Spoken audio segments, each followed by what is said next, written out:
عمرك حسيت انك غريب في حضن حد بتحبه؟ عمرك دخلت في حوار مع حد وكنت حابب تحكي له عن ألمك ووجعك وفجأة لقيته بيقاطعك وبيقولك: هو انت شايف ان دي مشكلة؟ تعال اسمع انا عندي ايه.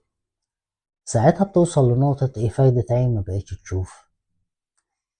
انا حاتم راضي، وهنا بنحكي عن نفسنا وعن اللي ممكن يعدي علينا ونواجهه في حياتنا. كل انسان بيشوف ان وجعه ومشكلته هي اكبر وجع واكبر مشكلة في الدنيا، لانه هو ده فعلا شيء بيخصه، بس ده مش معناه اننا نقلل من مشاعر الاخرين. المشكلة دلوقتي ان الناس داخلة في سباق اسمه مين اللي عنده اكتر، مين اللي موجوع اكتر، وكأن الألم بقى بطولة. كل واحد شايف ان مشكلته هي الاهم وان مشكلة غيره مشاكل تافهة. بس الحقيقة ان كل وجع بيبقى حقيقي، لانه بيكون نابع من تجربة شخصية، حتى لو كانت التجربة دي تجربة ابنك، او الوجع ده وجع ابنك الصغير اللي انت ممكن تكون شايفه هو رأي بلا خبرة. بس اكيد هو مر بشيء حسسه ان هو موجوع، علشان كده اختار ان هو يتكلم. وانا هنا حابب اقول شيء مهم جدا: مش اي شخص حاسس او ان هو مكسور بسبب فقدان شغله هو اقل من اي شخص فقد شخص عزيز عليه، ولا اي حد مش لاقي نفسه هو أضعف من شخص بيحاول يلاقي أمل عشان يعيش بيه. وقت التدريب من فترة كبيرة أنا شفت بنوتة جميلة ربنا يشفيها، ما كانتش بتتكلم نهائيا. شدتني البنت فسألت هي إيه مشكلتها. طلعت الحكاية إن هي دخلت في حوار مع حد، هي اختارت إن هو يسمع لها ويسمع إيه اللي عندها، وقالت له أنا حاسة بفراغ، بس للأسف واجهها وقال لها: ايه التفاهة اللي انت فيها دي؟ انا عندي مصايب، تحب تسمعي انا عندي ايه؟ البنت جالها شعور لحظي: ايه ده؟ هو انا حتى ماليش الحق ان انا اكون موجوعة؟ ماليش الحق وما استحقش ان انا اكون مسموعة؟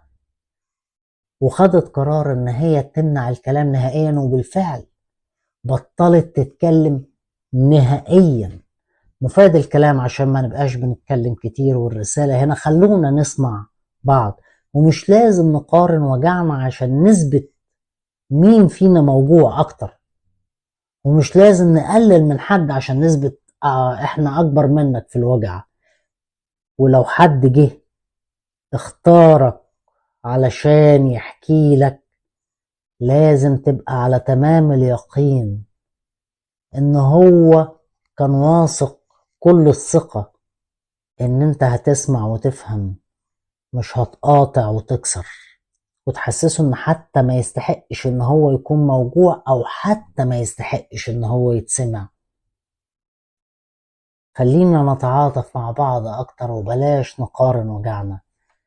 مفاد الكلام: ربنا ادانا ودنين ولسان واحد، يعني اسمع اكتر ما تتكلم. لو حد اختار ان هو يحكي معك، يمكن تلاقي يا اخي جوه المشكلة الصغيرة التافهة اللي انت مش شايفها حل لمشكلتك اللي انت بتظن ان هي اكبر مشكلة في الدنيا.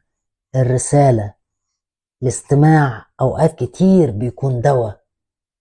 ساعد غيرك انه يخف، بدل ما تحسسه انه ملوش حتى الحق ان هو يتسمع، او ان هو يحس ان هو موجوع. لان اصعب احساس انك تحس انك وحيد وقت ما تبقى موجوع مش لاقي حد تحكي معاه، او تكون وحيد وقت ما انت فرحان برضه مش لاقي حد تحكي معاه.